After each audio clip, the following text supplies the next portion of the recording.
Doctor Ajit Shekhar. और आज हम लोग स्टार्ट करने जा रहे हैं स्ट्रैटेजी। कैसे हम लोग नीट 2026 और 27 के लिए पूर्णतः अच्छे तैयारी के साथ उसको कैसे क्वालिफाई किया जाए, उसका रोड मैप क्या होगा, वो देखते हैं। मेरा नाम अजीत शेखर है। मैंने बीबीएससी और एमबीएससी किया हुआ है। ठीक है, दिस इज माई फोटोग्राफ।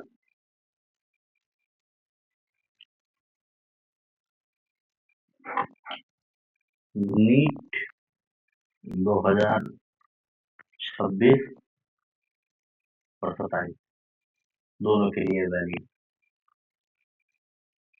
अब बात करा जाए नीट का, बेसिकली नीट में सबसे पहले कोई भी एग्जाम में जाने से पहले सबसे पहले इस एग्जाम के प्रति आपका लगाव होना चाहिए, एक मोटिव होना चाहिए।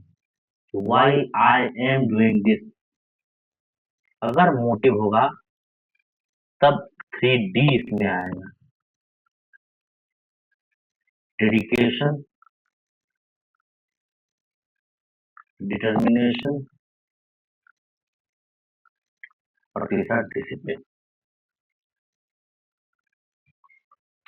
मोटिव हो गया कि नीट क्यों करना है, why I want to become a doctor. जब आपको ये पता चल गया तब आप इस एग्जाम के प्रति इंटरेस्ट डेवलप करेंगे। और कोई भी चीज जब इंटरेस्ट पैदा होता है तो वो लॉन्ग टर्म में जाता है। फेक मोटिवेशन, बाहरी मोटिवेशन, मोटिवेशन के लिए कितने सारे चैनल्स हैं। फेक मोटिवेशन हमेशा क्षणिक होता है, सर्कमस्टेंशियल होता है। आज आप तो कह सकते हैं कि हम ये कर देंगे, वो कर देंगे, फला कर देंगे, धरती और आसमान को सटा देंगे, पर ऐसा सिर्फ एक दिन होगा। अगर आपको लॉन्ग टर्म में कुछ करना है तो आपका इनर मोटिवेशन आना चाहिए। खाली खाली खाली पीली मोटिवेशन से कुछ नहीं होता है, समझे। उसके बाद इस एग्जाम के पैटर्न को जानना होगा। एग्जाम पैटर्न, एग्जाम पैटर्न का बात करें, कौन कौन सा सब्जेक्ट है, कितने क्वेश्चंस आते हैं, नेगेटिव मार्किंग है या नहीं, कट ऑफ का एनालिसिस होना चाहिए। ठीक, तो एग्जाम पैटर्न को आप जान गए। ठीक है, फिर उसके बाद आता है सिलेबस को जानना। आधे बच्चे को तो पता ही नहीं रहता कि सिलेबस क्या है। सिलेबस जानना बहुत इंपॉर्टेंट है कि फिजिक्स की क्या सिलेबस है, केमिस्ट्री का क्या सिलेबस है, बायो का क्या सिलेबस है। जो पुराना बात है, पता ही नहीं कि कौन से सिलेबस में चेंज हुआ नहीं हुआ, पढ़े जा रहे हैं। कोई इसका कोई बुक उठाए जो मन करा पढ़े जा रहे हैं। सिलेबस उसमें इम्पोर्टेंट है। ठीक है, उसके बाद सिलेबस के बाद है सबसे बड़ा बात, आपको P Y Q. P Y Q, P Y Q important क्यों है कि एग्जाम का आपको क्वेश्चंस का आपको आइडिया देता है। एग्जाम क्वेश्चन का आइडिया आपको एक ही चीज से मिलता है, वो पी वाई क्यू से। किस टॉपिक से कितने बार क्वेश्चन आ रहा है, कितना डेप्थ तक आ रहा है, ये सब आपको आइडिया देगा P Y Q. Dirty picture में एक डायलॉग है ना, फिल्म में सिर्फ तीन चीजें चलती है, इंटरटेनमेंट इंटरटेनमेंट इंटरटेनमेंट। मगर नीट जो पास होता है सिर्फ तीन चीजों से होता है, प्रैक्टिस, प्रैक्टिस, प्रैक्टिस। ये जो एग्जाम है वो सवाल का एग्जाम है। ठीक है, एक बार आप कॉन्सेप्ट समझ लिए, सवाल आप बनाए हुए हैं तो एग्जाम में आपसे सवाल बनेगा। नहीं बनाए हैं सवाल, कभी भी आपसे सवाल नहीं होगा। चाहे फिजिक्स हो केमिस्ट्री, फिजिक्स केमिस्ट्री तो मूलतः प्रैक्टिस का हो गया। ये ये दोनों में आपको सवाल बनाना पड़ेगा और बेतहाशा सवाल बनाना पड़ेगा। ठीक है, तो अब हम लोग इस चीज को लेके आगे बढ़ते हैं। ठीक है, सबसे पहले अगर तैयारी आप लोग शुरू कर रहे हैं 27 वाले, जो भी 27 वाले हैं वो तैयारी अगर शुरू कर रहे हैं तो सबसे पहले उनको तो ये पता होना चाहिए। और 26 वालों के अंदर अभी तो बहुत सारा टाइम निकल गया है। डिटर्मिनेशन होना चाहिए। पहले ही मैंने बोला वाई, क्यों, नीट ही क्यों, नीट ही क्यों। ये सवाल का जवाब मिल गया, आपको मेहनत आसान होने लगेगा।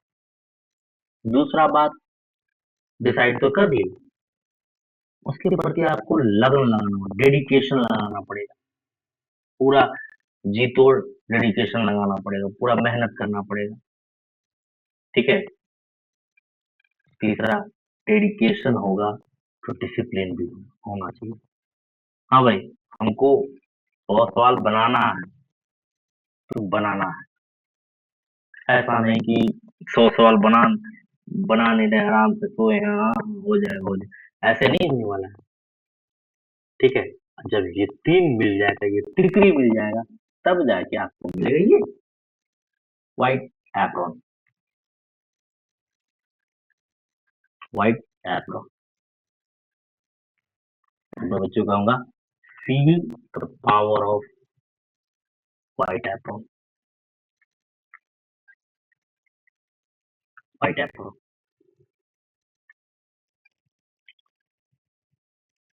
कभी भी आप हॉस्पिटल्स में डॉक्टर को कोई देखता है, जब वो मुसीबत में होता है, लगता है किसी तरह बचा ले,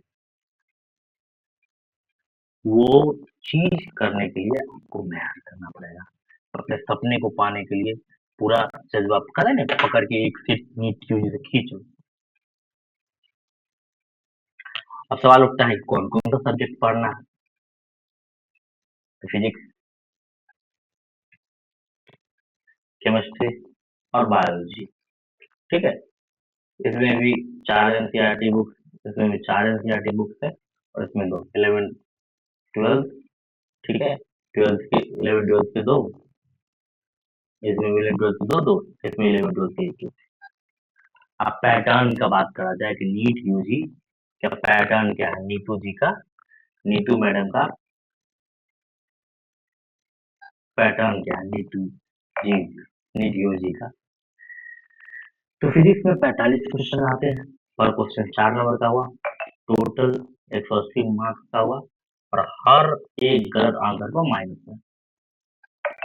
सेम केमिस्ट्री वही है, 45 क्वेश्चन, 4 क्वेश्चन 4 नंबर का, हर एक क्वेश्चन होता है 180 मार्क्स का, होता है -1 नेगेटिव। और दुगुना होता है बायोलॉजी का, 90 क्वेश्चन, पर क्वेश्चन 4 मार्क्स, टोटल 360 और -1। टोटल बात करा जाए 180 क्वेश्चन, हर क्वेश्चन 4 नंबर का, टोटल 720 -1 नेगेटिव। ठीक है। और कोई ठीक नहीं है तो आपको उसके लिए 0 मार्क्स रहेंगे। मतलब मोटा मोटा बात कि इसमें नेगेटिव मार्किंग है। मतलब आप अगर गलत क्वेश्चन कर रहे हैं तो यू विल अवॉर्डेड -1। ये -1 आपके सही वाले मार्क्स में से कट जाएगा। अगर 10 क्वेश्चन सही बनाया, मान लीजिए 180 क्वेश्चन में आपने 90 क्वेश्चन अटेम्प्ट किया, 360 और 10 गलती किया, -10, 37 नंबर है। ठीक है। ये मैं 27 वालों के लिए बता रहा हूँ। बात हो सबसे बड़ा बात सिलेबस पे, क्या क्या सिलेबस में आ रहा है। फिजिक्स की बात करा जाए तो फिजिक्स और मेजरमेंट आ रहा है, तो डायमेंशन एनालिसिस पे बहुत ज्यादा क्वेश्चन आता है। काइनेमेटिक्स की बात करा जाए, projectile motion, plane, relative velocity पे बहुत सारा क्वेश्चन आता है। तो एक एक हमको सिलेबस पता होना चाहिए। लॉज ऑफ मोशन, ठीक है, लॉज ऑफ मोशन में बैंक रोड पे क्वेश्चन आता है। ठीक है। Laws of friction, rolling friction, इस सब पे क्वेश्चन आता है। वर्क एनर्जी पावर फिर है, रोटेशनल मोशन है, ग्रेविटेशन है, properties of solids and liquids है, थर्मोडायनामिक्स है, साइंटिफिक थ्योरी ऑफ गैसेस है, ऑसिलेशन एंड वेव्स है। यहाँ तक आपके 11th क्लास के टॉपिक। 11th क्लास के टॉपिक बात करा जाए। उसके बाद 12th क्लास के इलेक्ट्रोस्टैटिक्स हो गया, इलेक्ट्रिक करंट या current electricity, magnetic effects of current और मैग्नेटिज्म, इलेक्ट्रोमैग्नेटिक इंडक्शन और alternating current, electromagnetic wave, optics. बहुत कम से कम 2 क्वेश्चन रहे ऑप्टिक्स, 3 क्वेश्चन तो confirm. Dual matter of wave and radiation, इसे बोलते हैं एटम एंड न्यूक्लियर, ठीक है। और सेमीकंडक्टर इलेक्ट्रॉनिक डिवाइस, ये क्वेश्चन। और ये एक्सपेरिमेंटल स्किल से क्वेश्चन पूछ सिलेबस में डाला है, experimental skill.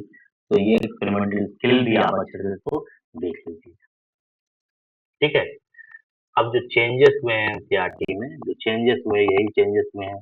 Laws of motion, rolling motion को हटा दिया गया है, मैकेनिकल में रिडोल्फ नंबर को हटा दिया गया, थर्मोडायनामिक्स में पहले बहुत क्वेश्चन आ रहा था हीट इंजन और रेफ्रिजरेटर, तो उसको हटा दिया गया है। पोस्ट और डैम्प ऑपरेशन हटा दिया, Doppler effect, Van de Graaff, generator, colour code of resistor, इसे भी कोई और क्वेश्चन आता था। पोटेंशियोमीटर हॉट फेवरेट हुआ करता था, ठीक है। बोर्ड एग्जाम में तो पोटेंशियोमीटर और मीटर भी क्वेश्चन हमेशा आता था। साइक्लोट्रॉन हटा दिया, ठीक है। Davisson Germer alpha beta decay, transistor, transistor तो हॉट फेवरेट हुआ करता था न्यूज का, ठीक है। और अब इसको हटा दिया गया है। अब बात करा जाए कि अब हम सिलेबस को जानेंगे। अब बुक्स किसको किसको फॉलो करना है, बुक्स तो फॉलो, सीधा सीधा बात है। हम तो फिजिक्स का टीचर है नहीं, और बेसिकली जो मेरा एक्सपीरियंस तैयारी का, सबसे पहला तो रामबाण है, इट्स एनसीईआरटी। जितने भी टेक्स्ट बुक के क्वेश्चन है, बैक एक्सरसाइजेस, वो पूरा बना लीजिए। हम कभी इस पे वीडियो बनाएंगे कि आपको दिखाएंगे कि नीट का पूछा हुआ क्वेश्चन बैक साइड से आपको हूबहू दिया हुआ है, इंटेक्स क्वेश्चन से हूबहू दिया हुआ है, ठीक है। दूसरा पीवाईक्यू नीट का,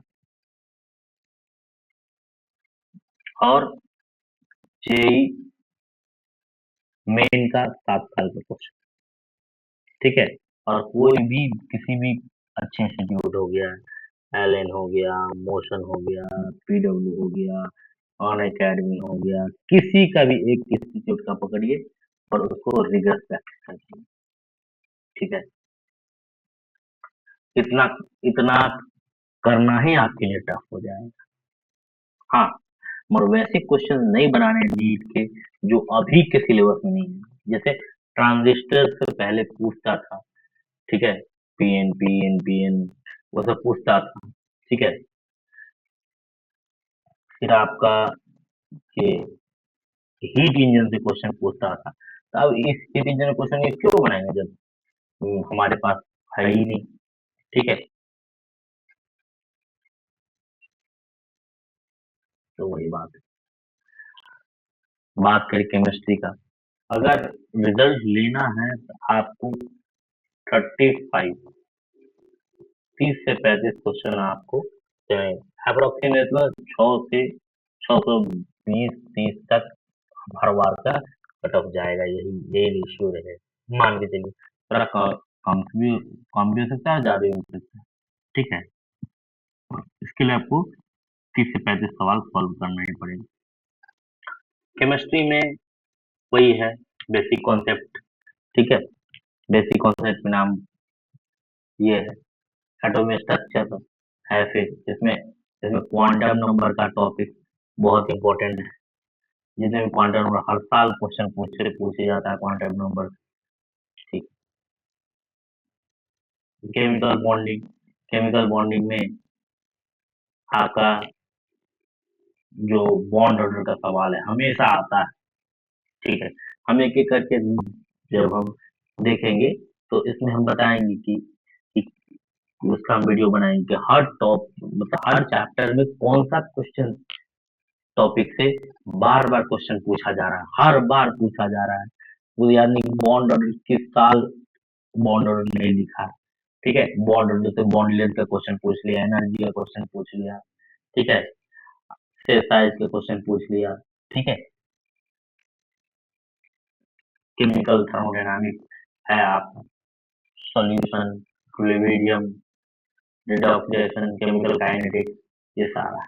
अब इनऑर्गेनिक में हो गया, ठीक है, एलिमेंट पीरियोडिक टेबल हो गया, पी ब्लॉक हो गया, डी एफ ब्लॉक की कोऑर्डिनेशन का मेटलर्जी आपको नहीं पढ़ना है, ठीक है। ऑर्गेनिक कंपाउंड प्यूरिफिकेशन हो गया, basic hydrocarbon, halogen, halogen group हो गया, oxygen alcohol phenol ether aldehyde ketone acid, ये ये जान है ऑर्गेनिक केमिस्ट्री, ठीक। नाइट्रोजन एमीन हो गया, फिर बायोमोलिक्यूल्स हो गए, फिर प्रिंसिपल केमिस्ट्री, इसको भी अच्छे से आप लोग देख लीजिए। तो ये चैप्टर हटा दिया गया, इसमें इसको कोई ज्यादा सरफेस केमिस्ट्री से पहले क्वेश्चन पूछता था, रेगुलर में क्वेश्चन आता, पॉलीमर से तो बहुत ही हॉट क्वेश्चन आता था। अब ये सब नहीं पढ़ना है, हमारे सिलेबस में नहीं है, पर स्ट्रेट काट दिया गया है, ठीक है। √2 = 4 और √3 = ऐसा क्वेश्चन, ये सब फार्मूला बेस्ड पूछता था। अब बुक्स कौन सा आ गया भाई, इसमें भी वही बात है, NCERT, खासकर ऑर्गेनिक और इनऑर्गेनिक के लिए तो कुछ करना ही नहीं है, NCERT के अलावा इनऑर्गेनिक के लिए इसको पढ़िए, PYQ MTG से बनाइए, कोशिश से ही बनाइए PYQ, और जेई मेन के पिछले 10 साल के या 7 साल के बना लीजिए, ठीक है। इतना ही करते करते आपका हाल खराब हो जाएगा, ठीक है। और कोई भी एक अच्छे इंस्टीट्यूट का LN बन सकता, जिसका भी हो, जो भी आपका फेवरेट है, ठीक है, उसको बना लीजिए, ठीक है। मॉड्यूल्स में क्या रहता है ना कि एक सिलेक्टेड क्वेश्चन रहता है, ठीक है। मान लीजिए कि एक टॉपिक, एक चैप्टर पर 200, 250, 400 सवाल रहता है, तो वो ज्यादा अच्छा, ठीक है। कोई भी बुक लेने जाइएगा तो मतलब वैसे सवाल को सजा के आपको नहीं दिया रहता है, इसीलिए मैं बोल रहा हूँ कोई भी इंस्टीट्यूट का सर्टेन मतलब मिल जाता है, आप लोगों को पता है कैसे मिलता है, कहाँ से मिलता है, कौन ग्राम खोलने पे कौन सा मॉड्यूल मिलता है, सब पता है, ठीक है। तो ये बेसिक चीज है फिजिकल के लिए, प्रैक्टिस, ठीक है। फिजिक्स और फिजिकल के लिए तो प्रैक्टिस बहुत ही जरूरी है, इनऑर्गेनिक के लिए आपको रिविजन जरूरी है, ऑर्गेनिक के लिए रिविजन जरूरी है, ठीक है, मगर फिजिकल के लिए प्रैक्टिस जरूरी है। ओवरऑल इसके लिए भी ऐसा नहीं कि प्रैक्टिस नहीं करना, हम लोग को प्रैक्टिस करना है, क्योंकि सवाल है, सवाल का जब तक आप लोग प्रैक्टिस नहीं करिएगा तो फिर ये चीजें बेहतर नहीं होंगी। और इसमें तो हम लोग कुछ मतलब 45 में से हम लोग को 40 to 45 के बीच में मार्क्स रखना है, ठीक है, तब जाके रिजल्ट। अब बात आ गया अपना सब्जेक्ट का, बायोलॉजी का, इसमें डाइवर्सिटी इन लिविंग वर्ल्ड, ठीक है। व्हाट इज लिविंग दिया है बड़े एनसीईआरटी में नहीं दिया है सिलेबस में, तो हम लोग देखेंगे कि एक एक करके देखेंगे कि डाइवर्सिटी लिविंग वर्ल्ड का क्या है, पूरा डिटेल हम लोग स्टडी करेंगे, और एनसीईआरटी को एकदम फ्रॉम टिप टू बॉटम, मतलब टॉप टू बॉटम कहने का मतलब क्या है कि एनसीईआरटी का कवर ग्रीन क्यों से लेके ये कवर तक, कवर टू कवर तक हम लोग पढ़ेंगे। ग्रीन का कोई खास मतलब नहीं है, मगर मतलब मेरे कहने का मतलब एक एक वर्ड हम लोग फुली डिटेल में पढ़ेंगे। डाइवर्सिटी लिविंग वर्ड है हमारा, ठीक है। फिर आ गया आपका unit 2, structural organisation plant, morphology हो गया, सेल स्ट्रक्चर और फंक्शन हो गया, प्लांट फिजियोलॉजी हो गया, ठीक है, ह्यूमन फिजियोलॉजी हो गया आपका, ठीक है, रिप्रोडक्शन चैप्टर्स हो गए, ये सब हम लोग डिटेल में पढ़ेंगे। और जेनेटिक रेवोल्यूशन, ये सबसे अच्छा से पढ़ाऊंगा मैं, क्योंकि सबसे टफेस्ट है, और इसको पढ़ाने में सबसे ज्यादा मजा हमको कोई टॉपिक पढ़ाने आता है तो ये टॉपिक, ठीक, जेनेटिक्स एंड एवोल्यूशन, इसको बहुत अच्छे से हम लोग देखेंगे, पूरा डिटेल में देखेंगे, और आप, मेरा दावा है कि ऐसा मतलब दूसरा को कहीं नहीं मिलेगा।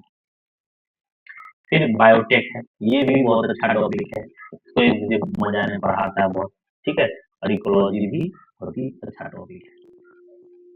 ये सब हटा दिया गया, एड्स टैक्सोनॉमिक एड्स हटा दिया, सेकेंडरी ग्रोथ का पार्ट, ट्रांसपोर्ट कुछ कुछ पार्ट हटा दिया गया है।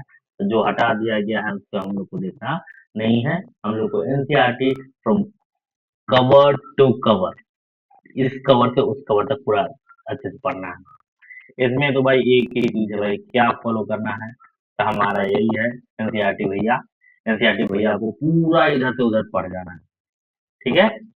और बेसिकली और प्रीवियस ईयर क्वेश्चन ये सारा मैं करा दूंगा, आपको इसके लिए निश्चिंत रहना है, ठीक है।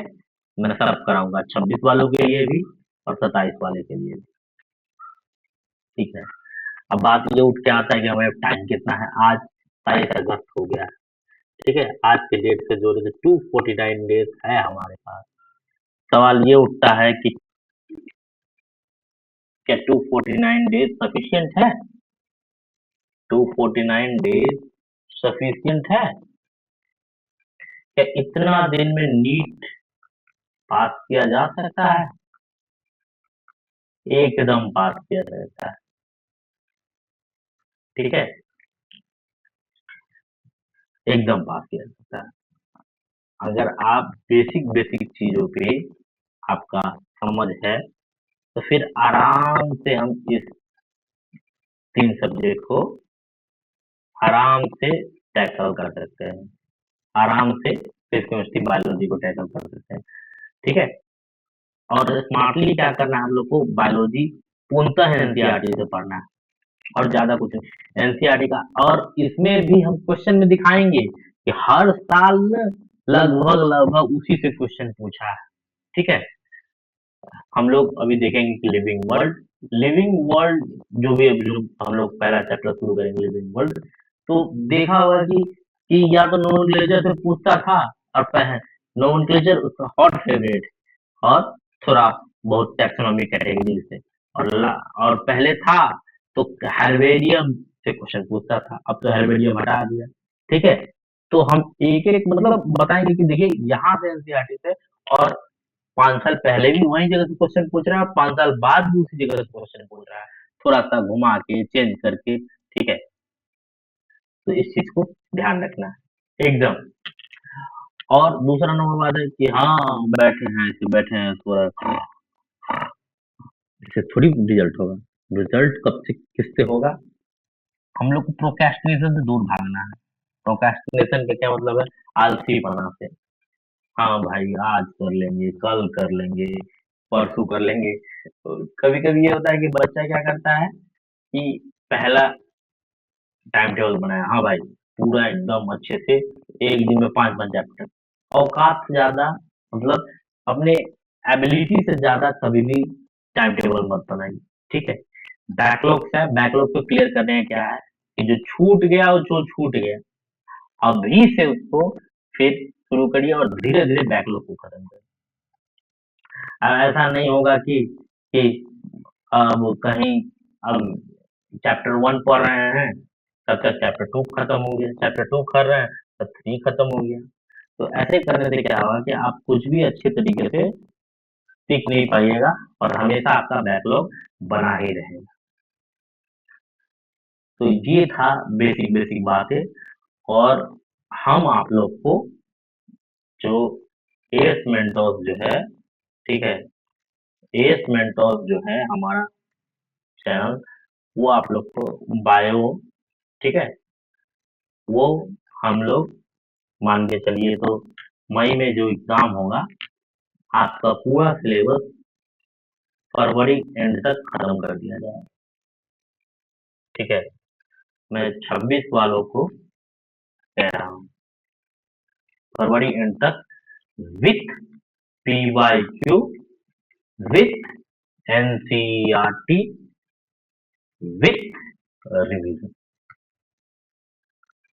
आपको बायो के लिए कोई चिंता नहीं करना है, बायो के लिए आपको कोई चिंता नहीं करना है। बायो हम लोग पूरा आराम से डिटेल से क्वेश्चन करते हुए स्टडी करेंगे हम लोग, ठीक है। तो ये हो गया हमारा। और टाइमिंग हम क्या रहेगा, टाइमिंग जो हमारा वीडियो आएगा रिकॉर्डेड फॉर्म में आएगा। हम लोग अभी नया चैनल लाइव हम लोग कर नहीं सकते, ठीक है, तो रिकॉर्डेड फॉर्म में आएगा। और रिकॉर्डेड फॉर्म में क्या आएगा, ये हमेशा MWF और S 4 दिन आएगा। 4 दिन आपको सुबह 9 o'clock पे वीडियो मिल जाएगा, ठीक है। और हर संडे को टेस्ट होगा, ठीक है। और ट्यूसडे, थर्सडे, सैटरडे ये हमारा क्वेश्चन का टाइम होगा, चाहे वो PYQ हो गया, चाहे हमको प्रैक्टिस कराना हो NCERT का, ये TTS में हम लोग MWF में पढ़ेंगे। जैसे मंडे को जो चीज पढ़ा तो ट्यूसडे को क्वेश्चन, वेडनेसडे को जो चीज पढ़ा थर्सडे को क्वेश्चन, फ्राइडे को जो चीज पढ़ा सैटरडे को क्वेश्चन, और संडे को, ठीक है, संडे को हम लोग का टेस्ट और आपका एक वीडियो जाएगा, ठीक है। तो यही मेरा कहना था। और हम लोग कल से हम लोग शुरू करेंगे सुबह 9 बजे।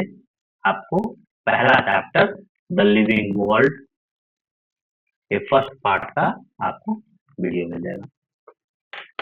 आशा करते हैं आप मेरी बात को समझे होंगे। मिलते हैं बच्चों कल 9 बजे। Thank you.